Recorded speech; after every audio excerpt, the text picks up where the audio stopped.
करोड़ों हिंदू मजदूर सड़क पर पैदल और भूखे प्यासे मर रहे हैं। कहाँ गए हिंदुओं के ठेकेदार? भगवाधारी भी इनकी मदद करने क्यों नहीं आ रहे? अब हिंदू खतरे में नहीं है क्या? अब हिंदू ही नहीं बल्कि हिंदू का परिवार, हिंदू के बच्चे, हिंदू की नौकरी, हिंदू की जान भी खतरे में है। जिस देश के मजदूर हजारों किलोमीटर पैदल चलकर अपने घर जा रहे हों, वहाँ का प्रधानमंत्री आत्मनिर्भरता का भाषण दे, उससे क्या उम्मीद करोगे? आज समझ में आया हमारे पूर्वजों ने 70 साल तक बीजेपी को वोट क्यों नहीं दिया।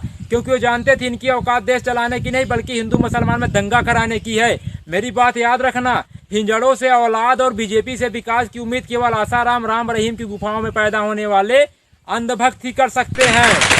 तबाह होकर भी तबाही नहीं दिखती है, अंधभक्ति है जनाब, इसकी दवाई नहीं बिकती। धर्म को धंधे में मिला दिया जाए तो बड़ा फायदा है। किसान 50 रुपए लीटर गाय का दूध नहीं बेच पाता, रामदेव 90 रुपए लीटर गाय का मूत्र बेच लेता है।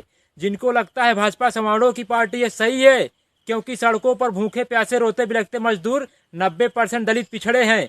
यही उनका मदद न मिल पाने का सबसे बड़ा कारण है। एक बात याद रखना, चाहे 16 मजदूर मरे, चाहे 16,000 मजदूर मरे, सरकार पर कोई प्रभाव नहीं पड़ेगा, क्योंकि सरकार पूंजीपतियों की है, गरीबों की नहीं।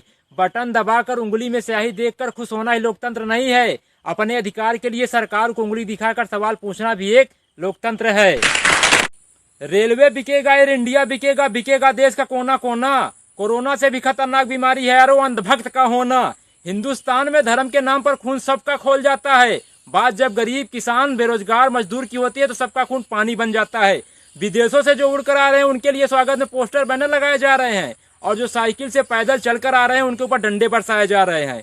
गरीबों की दुर्दशा बता रही हिंदुस्तान में गरीब होना सबसे बड़ा पाप है। एक बात याद रखना, दुनिया का विनाश किस कारण से होगा हमें पता नहीं, मगर हिंदुस्तान के विनाश के कारण घटिया नेता और बिकाऊ पत्रकार होंगे।